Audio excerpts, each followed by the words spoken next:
Supporters of President Trump are expected to descend on the nation's capital Saturday for what's been dubbed the Million MAGA March. A number of conservative and far-right groups plan to take part in the demonstration. It's expected to begin in Freedom Plaza and then head to the Supreme Court.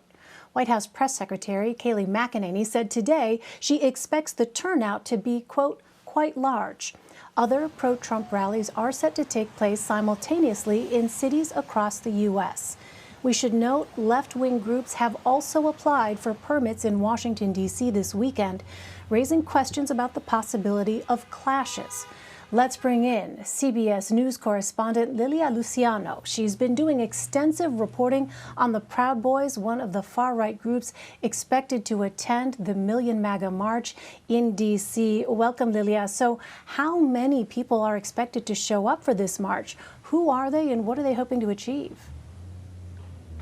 It's really hard to tell because I've been talking specifically to the chairman of the Proud Boys. He says he hopes for tens of thousands. The first time we spoke about it, he said maybe 10,000. They understand it's not going to be 1 million people. But there's those groups that are organized like the Proud Boys, like Patriot Prayer. I also spoke with Joey Gibson, who's the founder of Patriot Prayer, who have also been involved in some of these brawls and confrontations with counter-protesters and protesters. And they hope it's going to be tens of thousands, but there's really no way of knowing. I know that Freedom Plaza only takes about 13,000 people. That's kind of a maximum number. And of course, that's not counting the counter-protesters. So there's no specific number out there, but they hope it'll be tens of thousands, everything from these groups to just President Trump supporters, people who want to either contest the result of the election, debate it, or who just plan to continue following him and celebrate him. Well, this group, Proud Boys, have been associated with violence, and the city is expecting counter-protests. So what is Washington, D.C.'s mayor, Democratic Mayor Muriel Bowser, doing to try to secure this event? The mayor has already said that police have been alerted. The police have been not participating or taking part, but have shown up to try and keep protesters and counter-protesters separate. So they're prepared, and they prepare for the worst. They expect the best. I do know that there are counter-protest plans, so there could be clashes. So they're prepared, but there's not much they can do at this point other than just go out and create a line. We saw some similar event happen in Portland, where on August 26th or September 26th, I think I'm confusing the date, September 26th, there was a big Proud Boys protest planned, and police in Portland showed up and kind of created a perimeter around them to prevent anybody who would go there and approach them, or prevent them to go into a counter-protest or a protest from the more common Black Lives Matter protests that had been happening for weeks in the city. So ideally, they would create kind of a division and prevent violence from happening. Well, some of these far-right groups have been blocked from digital platforms like Facebook and Eventbrite for sharing disinformation. So how is that affecting their ability to actually organize? Not only disinformation, but also from spreading hate. Some of these groups really do post things that are incredibly hateful. And the fact that they've been blocked from Facebook, now they go into other platforms where there's less of block or less kind of control of that information. So what you get to see are kind of outrageous messages. But like you said, yeah, that's also prevented them from promoting these events. Now, this Million MAGA March has been promoted on Twitter. There are thousands of people who have either liked it or said that they're going to attend just as a MAGA rally, which is not something to be banned from social media. So they are having a hard time. In my original conversations with the chairman of the Proud Boys, he said, we're having a hard time because they take down our sites. We can't create events on Facebook. Somehow the word still spreads. I mean, the internet is a vast place, and there's plenty of outlets where they get to promote these events. And there's nothing illegal. I mean, this is absolutely free speech of them going out there and participating.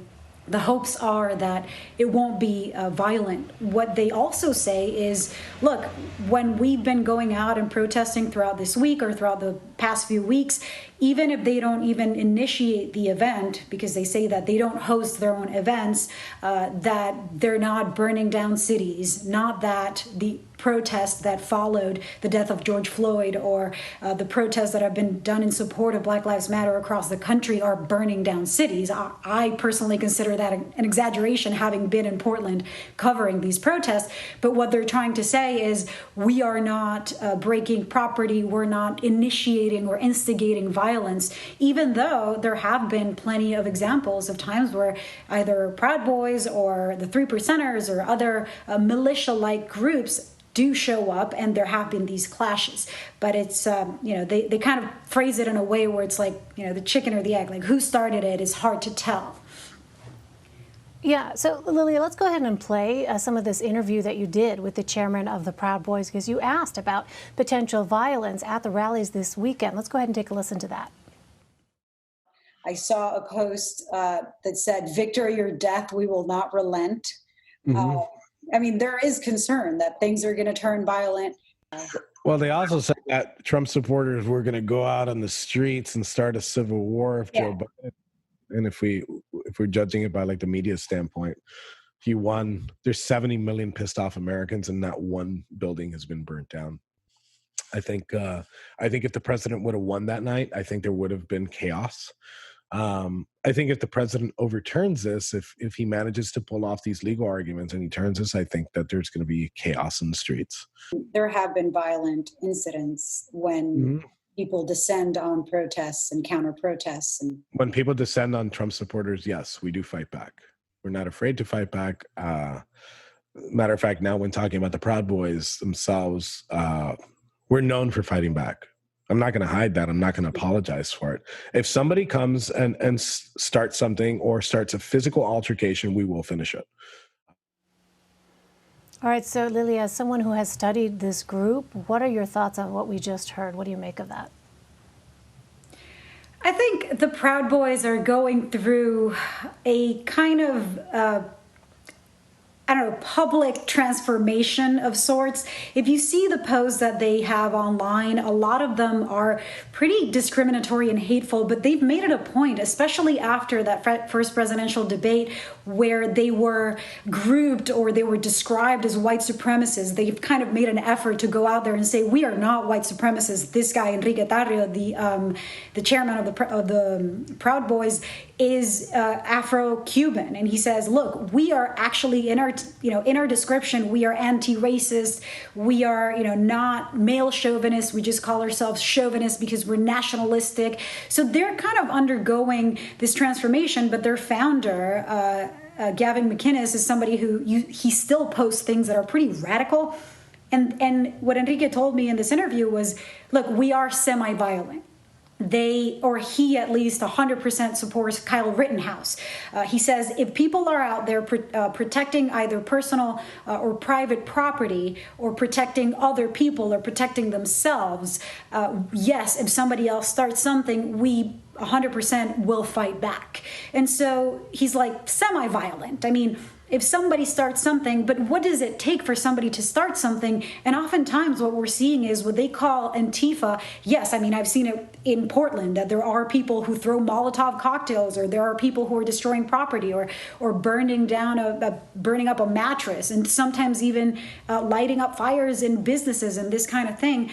But they're not often the ones that show up heavily armed. I saw this in Salem, too, in Oregon, where there was a small group of protesters in the state's capital, and a bunch of actual Proud Boys showed up with paint guns. And then it was just this finger pointing. They started it. And that's how people have ended up dead in these protests. It's hard to tell what sparked it. Enrique himself was stabbed in D.C. recently, he said. And one of their supporters, this woman, Beverly, who's talked about a lot in social media and these outlets recently, Bevelin, because she was stabbed and she was in the hospital. So, I mean, their presence there might instigate violence, even if they're not the first ones to throw the first punch, if that makes sense. It's kind of a threatening presence, what they do when they show up, especially when they're heavily armed. All right, Lilia Luciano for us. Lilia, thank you very much. Thank you.